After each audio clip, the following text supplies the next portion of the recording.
Now, across the world, firefighters risk their lives daily to save others. But here in Ghana, a worrying trend is putting those very heroes in danger. At this year's International Firefighters Day celebrations in Accra, authorities are sounding a strong warning against the growing attacks on emergency responders. Juliet Metal Edmonds has more. At the Fire Academy and Training School in Accra, the 2026 celebration of the International Firefighters Day brought together firefighters, government officials, and members of the public to honor bravery, sacrifice, and service. But beyond the ceremony, a serious concern took center stage.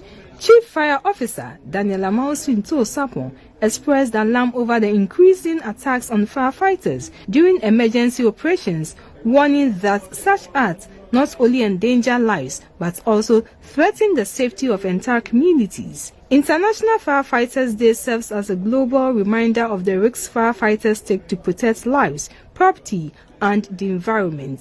In Ghana, the occasion was also used to honor fallen heroes, men and women who lost their lives in the line of duty, and those sacrifices continue to inspire. A minute of silence was observed in their memory, followed by the laying of special coins in tribute to both fallen and serving personnel.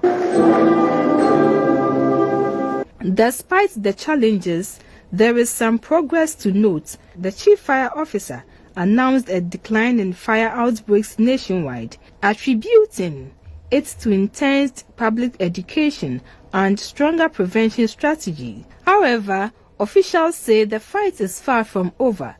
Chief of Staff Julius Deborah condemned attacks on firefighters, describing them as unacceptable and a threat to national emergency response efforts. Fire safety cannot and should not be the sole responsibility of the fire service. It has long been understood that the goal of achieving a fire-free society also weighs heavily on the conduct and participation of the public.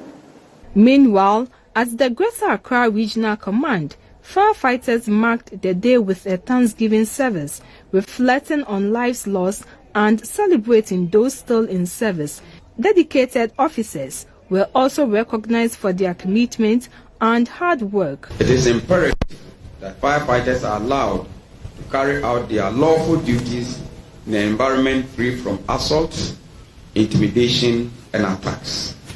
Adding his voice, the Member of Parliament for Ablekuma South, Alfredo Kovandapoy, emphasized that the Constitution guarantees protection for uniformed personnel, warning that attacks against them will not go unpunished.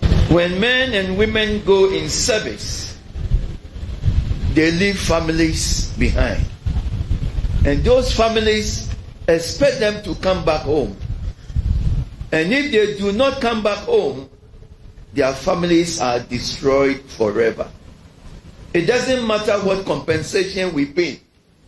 It can never replace the human being that is gone. It should never be tolerated. This year's celebration was held under the theme, "An attack on firefighters and equipment is an attack on public safety. End assaults and protect firefighters." For GBC News, Juliet Metal Edmonds reporting. The Inspector General of Police's